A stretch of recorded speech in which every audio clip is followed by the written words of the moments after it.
In our Western world, we often see grief as an individual thing. So individuals go to counselling, individuals go through their bereavement.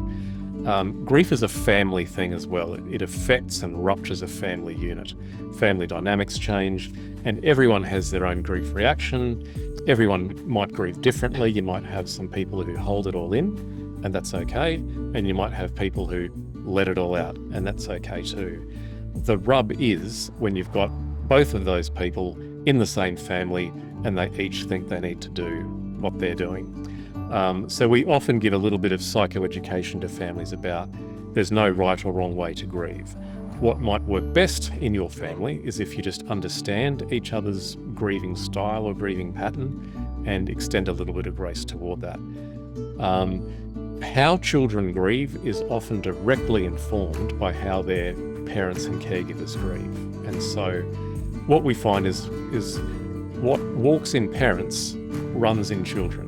And so if we have parents who only cry in the shower or only cry in the car or only cry when the kids are in bed, those children will understand at some level that we don't talk about it. We cry in private. We don't share our feelings. And through no fault of the parent, they're giving that message that that's the way we grieve in this family. And that might not be the natural personality style or the natural grieving style of children. Similarly, there might be some parents who talk a little bit too much and grieve to the point where children feel scared, or grieve to the point where children feel they need to take care of their parent as well. So it's somewhere in the middle where there can be some form of expression. And ritual is a beautiful way to do that. And we have rituals. We don't even realize we have ritual. Christmas is a ritual. Anzac Day is a ritual.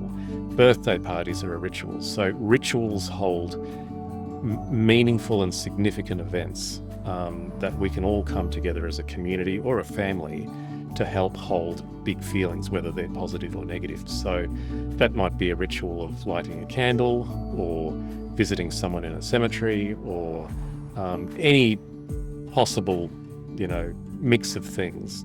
But ritual is a beautiful way for a family to hold those big feelings, and a way that, you don't have to use words to communicate how you're feeling. And we often facilitate art and craft, not just words, with children.